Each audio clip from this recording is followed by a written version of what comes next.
So good afternoon, everyone. It's great to have you along to today's webinar. My name's Anita Fletcher. I run Standout Medical Careers and I assist doctors at all different stages of their careers. As I've said in the chat function, the session's now being recorded so that I can make it available for you and other participants afterwards.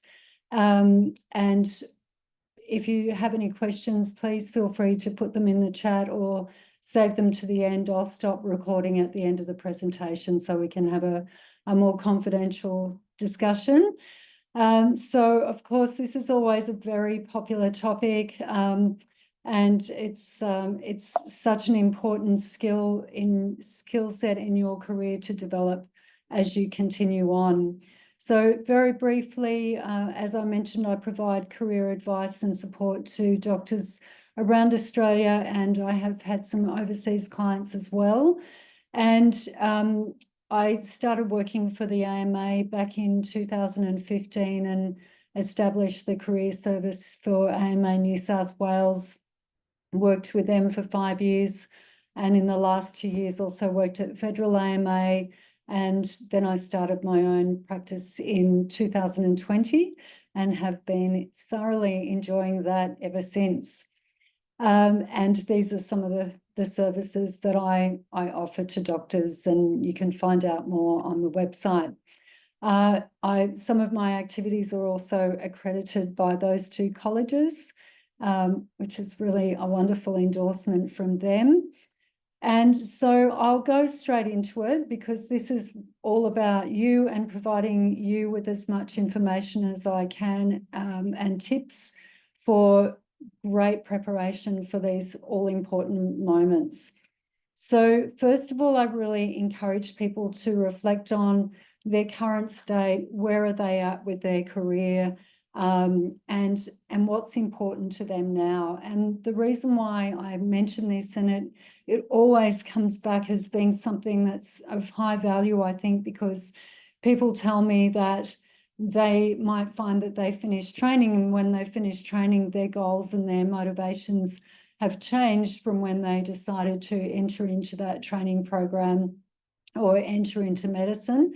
And of course, our values and motivations change throughout our lives, and we go through different life stages and different career stages. So it's really important for you to be very clear to yourself about what's important to you and why you're pursuing these particular positions, and not just for your own interests, but these are also areas of interest that are really important for the panel and the recruitment teams that are looking to bring you into their organisation. So why do you want to be there? What are your goals? I will say somebody's got their camera on. You might wish to switch that off, because we're seeing your ceiling at the moment, and it could be a bit distracting, but just click the video icon at the bottom of your screen and you'll be able to close down your camera, but please don't leave. It's great to have you here.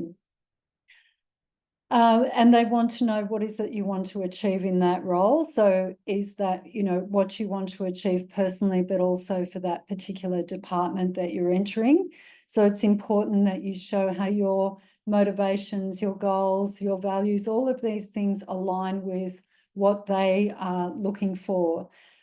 So first be clear about yours, and then get clear about which of these aspects, in terms of these aspects, what's important to them. And you can see them all there. Really think about what is it you love about your work, and don't be afraid to share that at interview. I often say to my clients, enthusiasm is a great thing to bring into the interview. They want to see the candidates who are really enthusiastic about working there and who can articulate why they have this enthusiasm for joining the team and doing this particular role. So don't miss those opportunities to share that information. And similarly, make sure that you really present your strong points write them down, consider what is it that people have fed back to me, what do people remark on day to day, what do I feel confident about, and make sure that they're front of mind when you go for interviews so that you can point to those in order to demonstrate your suitability for the role. And that's all of this sort of forms that value proposition that you're offering to those people and saying, this is why I'm the best candidate. You know, call it what you will. A lot of people talk to me about and say, I'm not very good at selling myself, which is really essentially the same thing. And the people who get into the roles and who are good at selling themselves, they're actually really good at communicating what they bring to the role and why they should be employed in that position. Also reflect on any concerns or potential barriers, both, again, for you and for the organisation in terms of this role. What are the concerns and the issues and the challenges within that department? And you don't necessarily have to speak to those, and especially your personal ones, but it's good that you're aware of where your potential points are, with areas that you need to work on.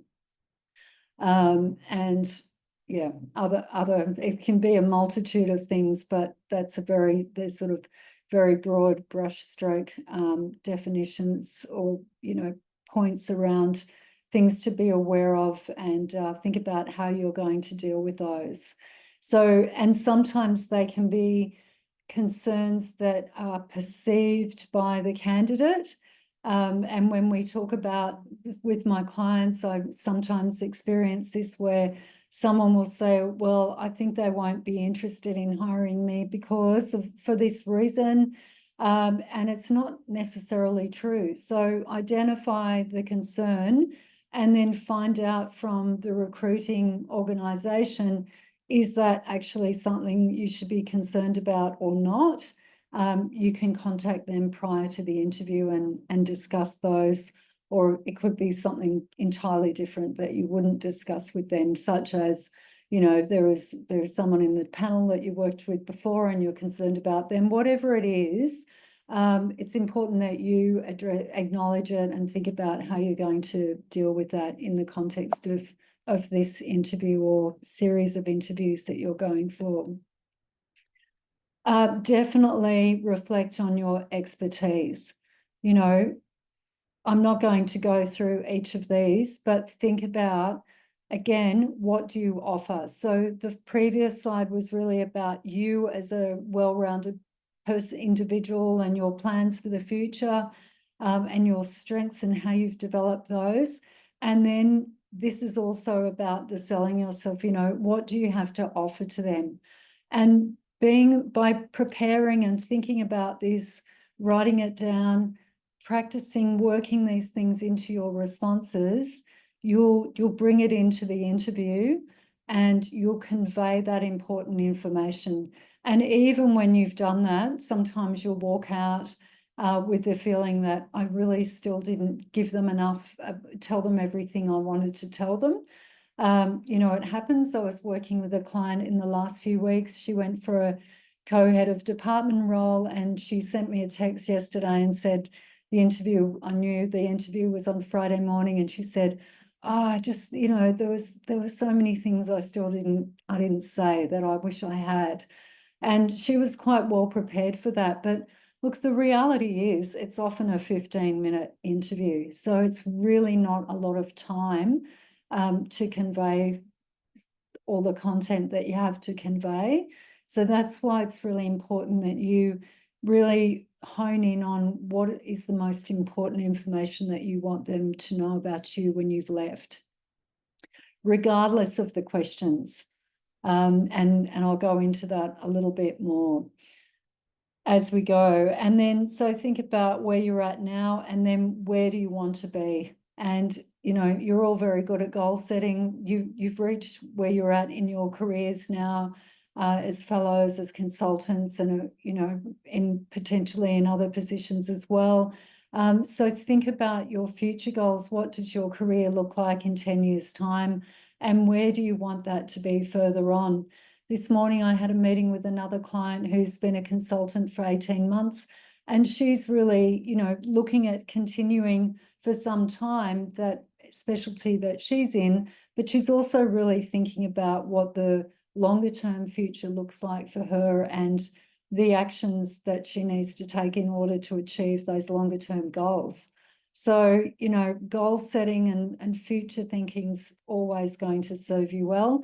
And it might be that, you're very happy to continue doing the work that you're going to be doing now or you are currently doing, and that's great. But there's likely to be some other things that you want to bring into your life and your career. So it's always worth reflecting on those and setting some new goals, especially with the new year on the horizon. It's quite a good time of the year, I find, to do that because we all slow down to some extent usually.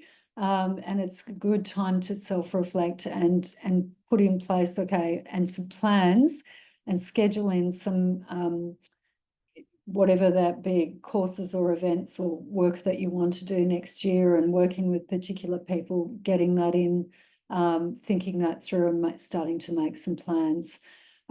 Few brief definitions here of to clarify the difference between goals and objectives. And I do this because I think it's really helpful to bring goals and objectives into interviews as well. And even if it's not discussed at interview, it's worth you thinking about, what am I planning to achieve when I take on this position?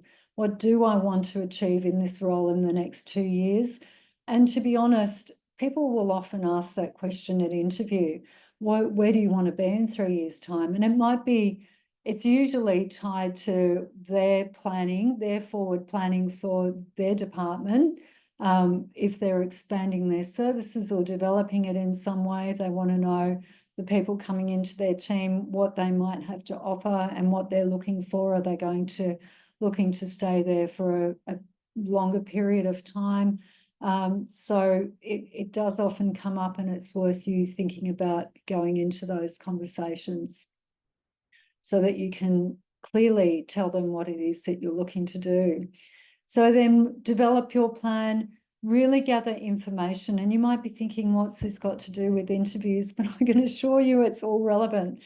Really importantly, having a look at what are the requirements of the role. And I stress this because I find that often people receive a position description but they don't really have a good look at it. They see it as that's a very pro forma sort of document that comes out from the HR department of the hospital. And yes, to some extent, that's what a lot of position descriptions look like, but they also often contain a lot of really important information about the position. And that information often provides clues to the types of questions that they're going to ask at the interview and specifics of the questions. So, ignore those at your peril, I think. And sometimes if they're very brief, position descriptions, then fine. You can always ask the contact person for more information about the position if you like. And where they're detailed, often they've included really some of the key elements of their strategic plan. So the hospitals, the departments, find out what's important to them, look at that, read between the lines, talk to people, and understand what is required in the position now and for those services going forward. And that will help you align the information that you share about yourself with what they are looking for. Of course, think about all of these things. Look there, what are they looking for, especially in terms of leadership when it gets to the consultant level, and quality improvement, clinical governance. What are you going to do from that more administrative side of things rather than purely clinical leadership and management, getting into the taking on the accountability and responsibility for running a team of people, planning, working with other stakeholders that you haven't had to work with in the past potentially as a clinician. but that stepping into the consultant role, you might be expected and required to have conversations with other stakeholders within the service, interstate, internationally, kind of seek out what are the requirements for that, and then again, prepare your content to demonstrate how you're going to be successful in doing those things, even if you haven't done them before.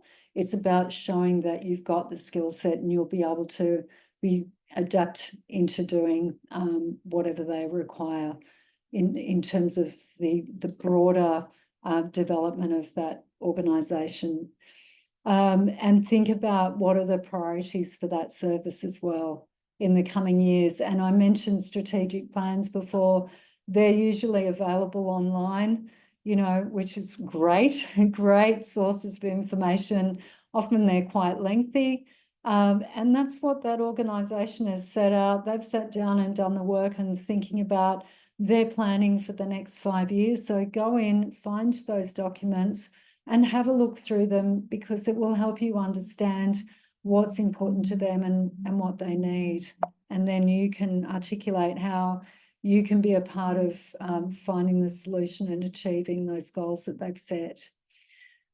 So then in terms of working out where are the jobs available, of course, where are my opportunities for my advancement in my career?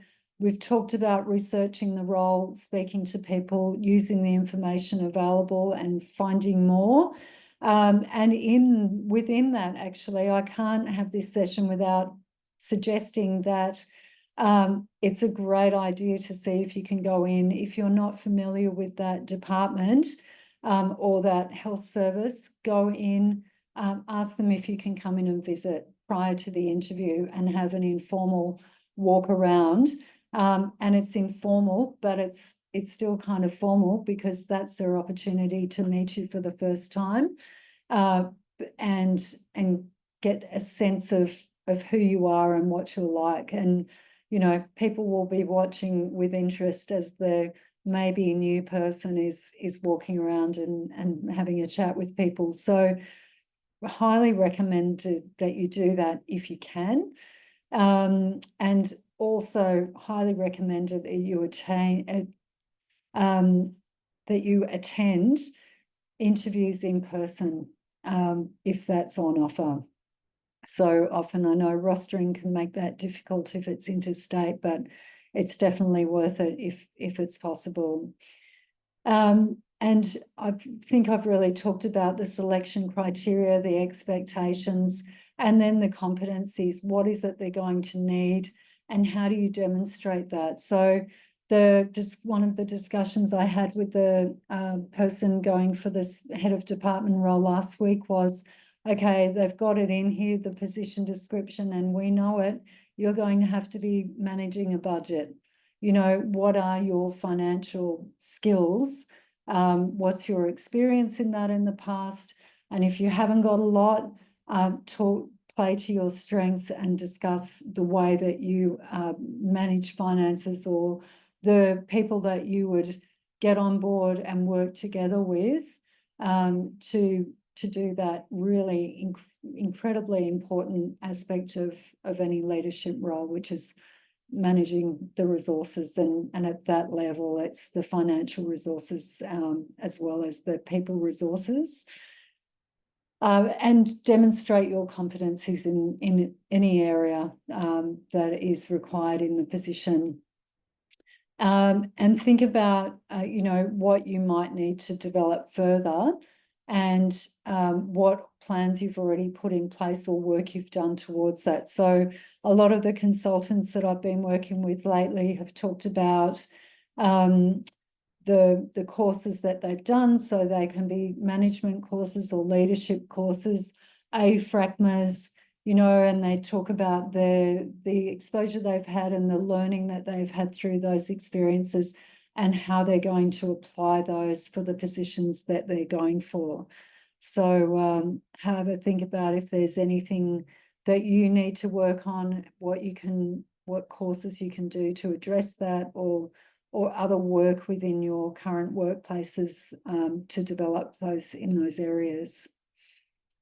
So really, when it comes to broadening your horizons, and I say this, for everyone really, it's not just for fellows moving into their first experiences as consultants or consultants moving to heads of department. We all need to broaden our horizons at times, and that's why I think, why I talk about first consider your value. What is it now? Not what it was 5 or 10 years ago. What have you gained and developed in that period of time leading into this, and what are you bringing right now? I've got their seek a career advisor, or anyone, you might have a mentor, colleagues, talk to people about what is it you're looking for, and really think deeply about your interests and what is it you want to achieve in the next few years or further on in your careers. Look at the different roles that are available. So college job boards are obvious places, the health department websites for the very standard sort of regular medical career progression pathways. But it's also really worth thinking about other jobs that are out there that are potentially non-clinical or management roles or board roles that you might be interested in. You can talk to recruiters. There are recruiters that specialize in all of the above. LinkedIn's a really great place to look as well for opportunities that exist in organisation with that outside of the potentially the public health system that you've been working with, or private practice. There are so many companies around the world that are looking for people like you. So if doing something a bit different is of interest to you, there's some great places to start looking. And as I said, it's not necessarily in place of your clinical work. It could be in tandem with your clinical work if you do have aspirations to try different things and explore other types of roles. And then, as you can see, developing the skills, obviously, looking at any qualifications that might be required, getting some exposure to work, and networking. And networking with people is the way that you can get the exposure often to those opportunities. And, I've worked with a lot of people over the last 10 years in medicine, and there's always different avenues that you can pursue. And in fact, this morning, the person I was working with said, oh, well, when I was kind of inspired to talk to this person after our first conversation. And it's now, she had an idea for a PhD, and she said, oh, I thought no one would be interested. And she's now had that accepted. And it's like just a few months since our first conversation. People are, that's going to become a reality for her to pursue that topic for her PhD next year. So she's gone from feeling like nobody's going to care about this to being quite surprised from the initial conversation she had with someone in that area, who then started putting in place and connecting her to others who were interested. So unless you convey what it is you're looking for, people aren't going to know. And if you do that with people, it's not always going to work out that way, but at times it will, and maybe in time it will. So think about, the connections that you're building and the conversations you can have with people in other fields and outside the four walls of the institution or institutions that you're working in now. Because I really think there's a lot of opportunity out there for doctors in particular. Okay, when it comes to interview time as well, really know what's in your CV. And that can seem obvious, but I find that often people haven't reflected greatly on their CV because they're really focused on, I've got this interview coming up in a few weeks.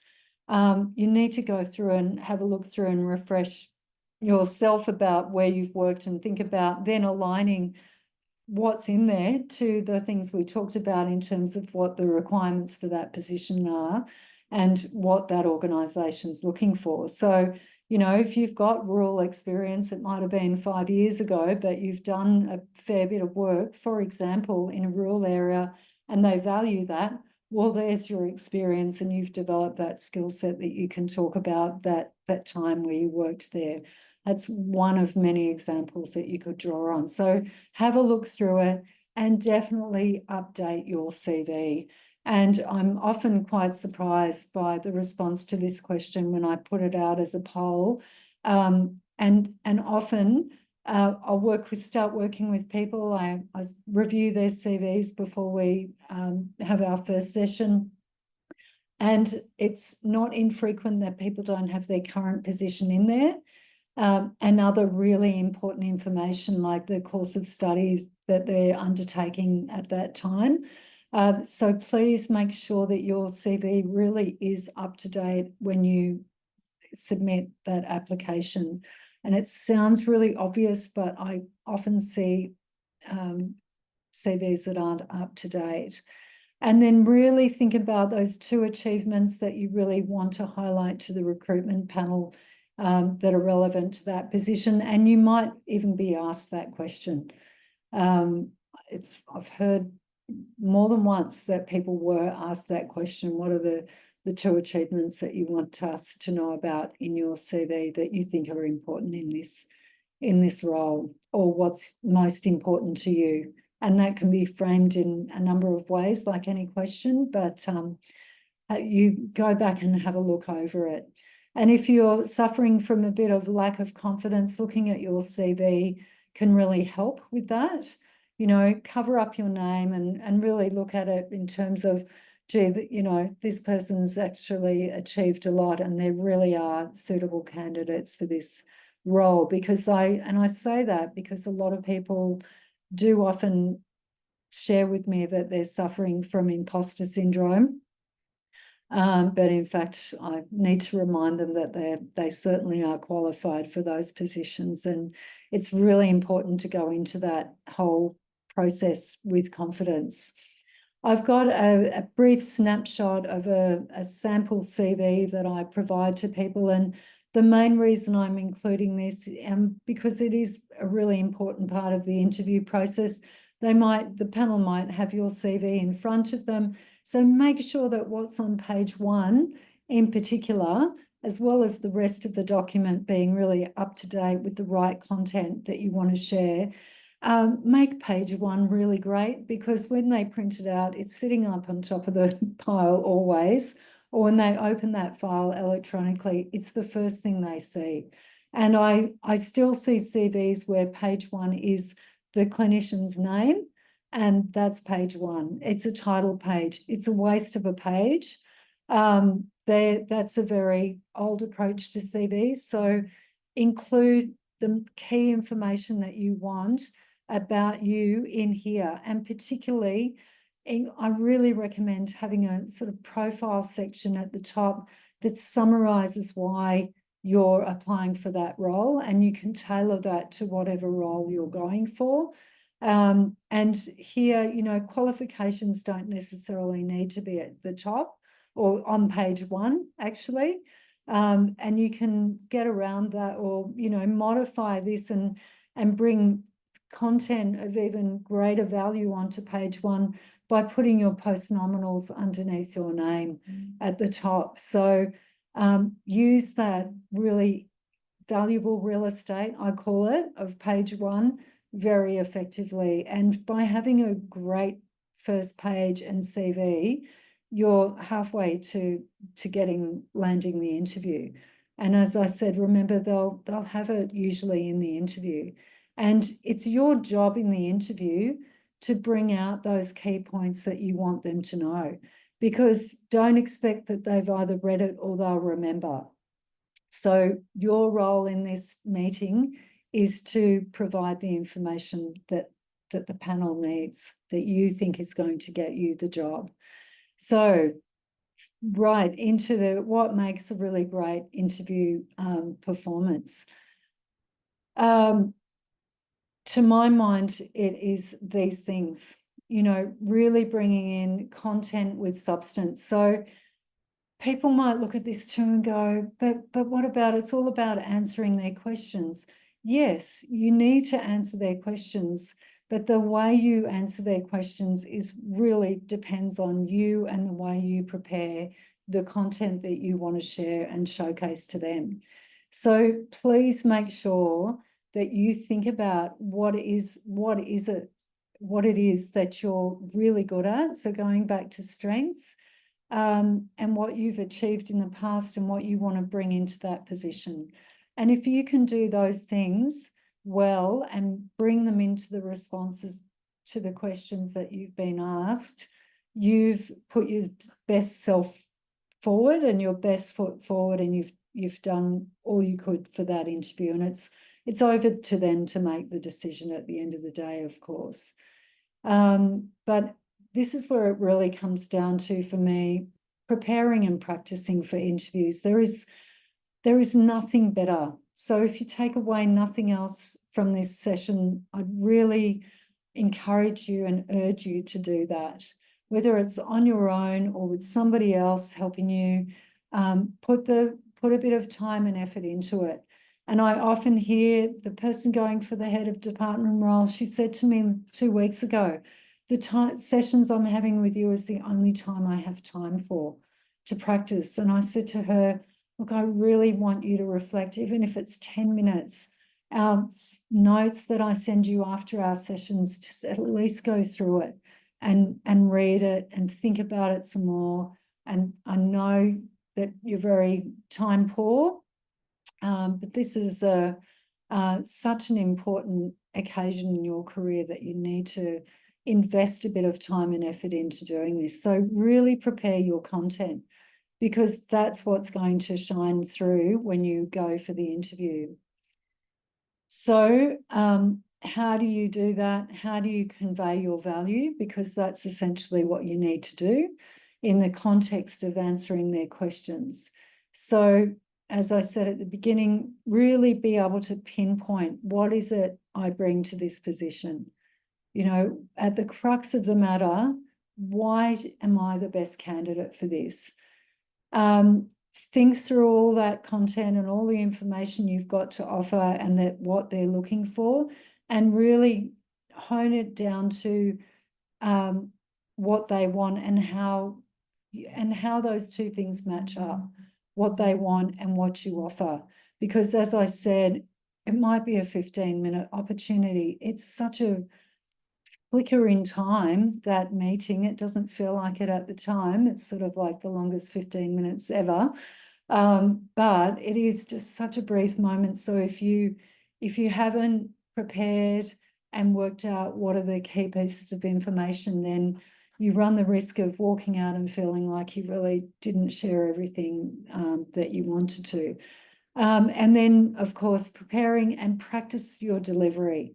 So practice what it is that you want to say, so that when you go into the interview, those words roll off your tongue more easily, if not effortlessly. And people often say to me, oh yeah, I just need these key phrases. I need to be able to say all of this in that much time.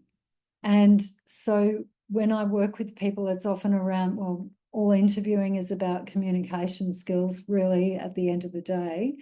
And that's what we really work on, nutting out the content and then how they want to essentially put that into words for the appropriate amount of time that they're going to have. So if it's a 15-minute interview, you're looking at probably 2 or 3 minute responses. You can't afford longer.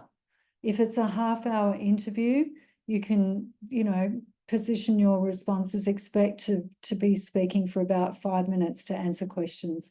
And I'm putting this in because a lot of people ask me this. And then recently, one of my clients said, you know, no, I've been told that I can spend about 9 minutes on the first question about, tell us about yourself. And I was kind of quite surprised by that, because to me, that's a really long time to spend on one question.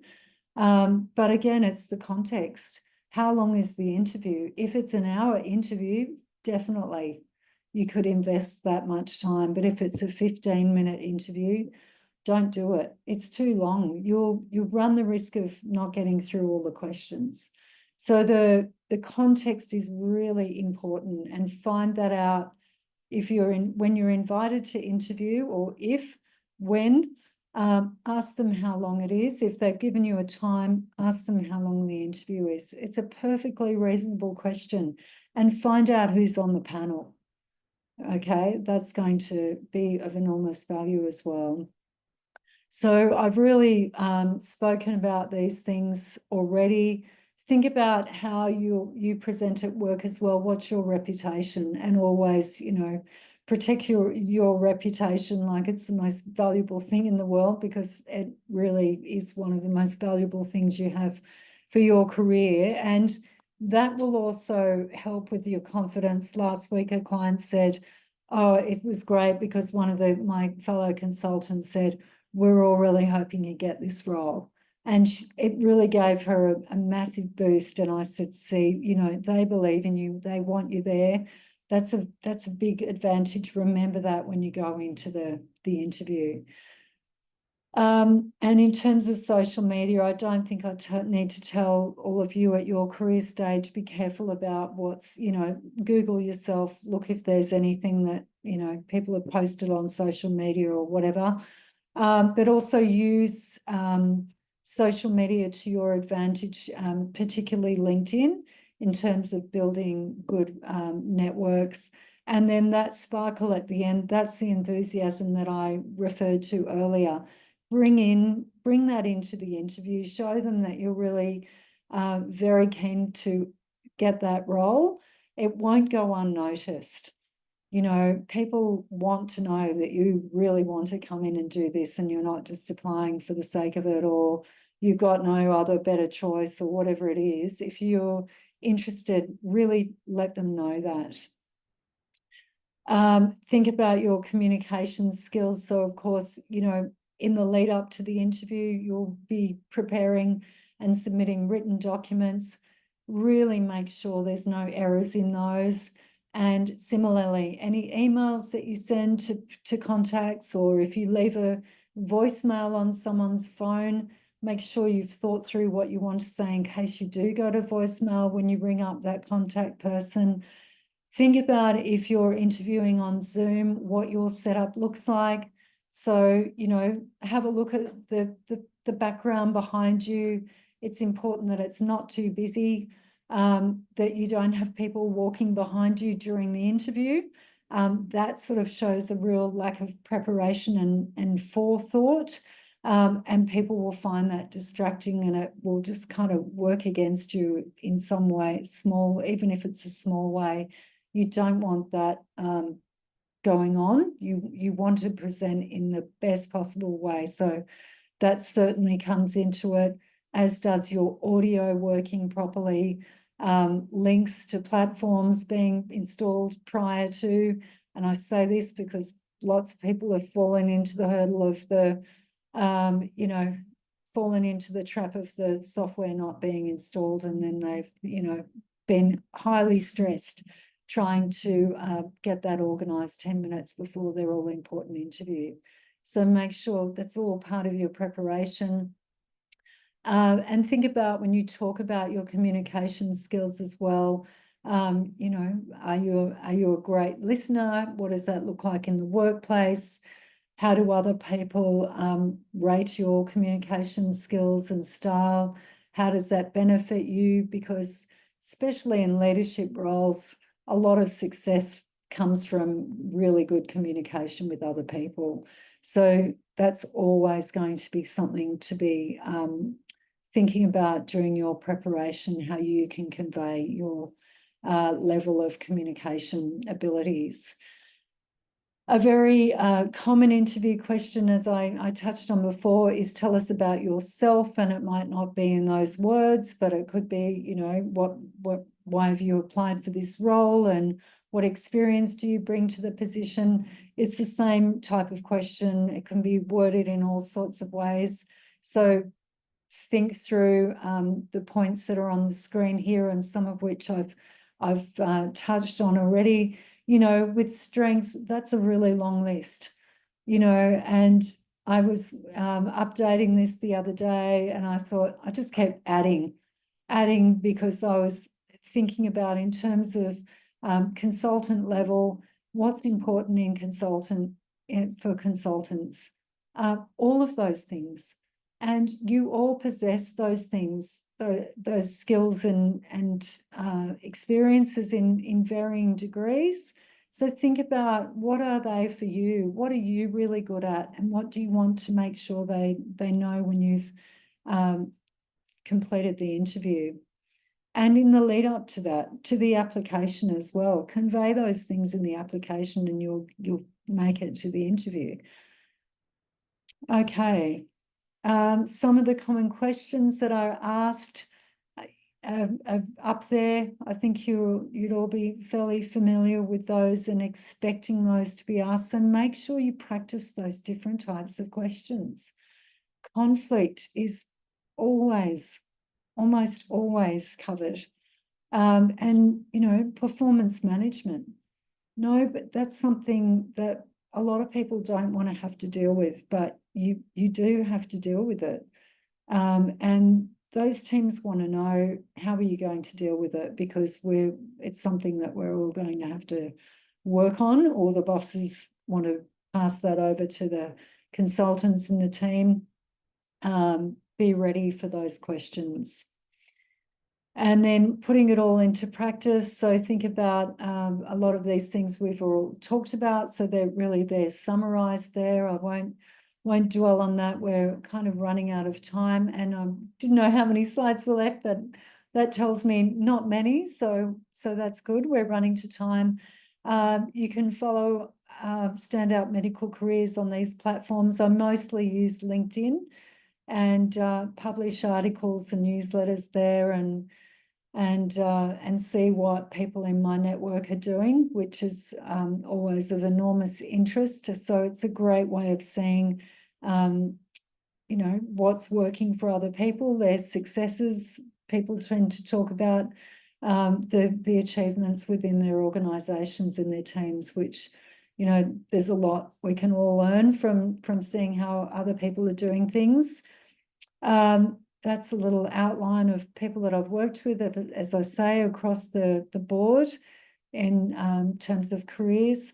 I have a partnership with MIGA, one of the 4 medical indemnity providers. So I offer discounts for services to MIGA members.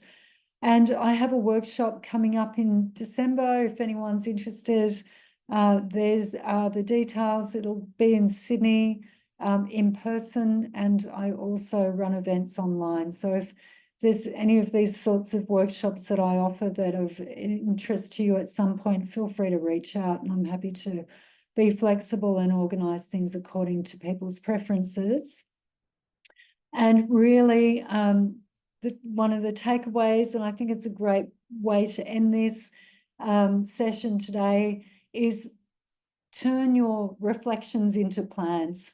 So work out what is it you're looking for, and formulate plans around those. What do I need to do next? What are the steps in order to make sure that I am successful in gaining that next consultant role that I'm looking for, or other position?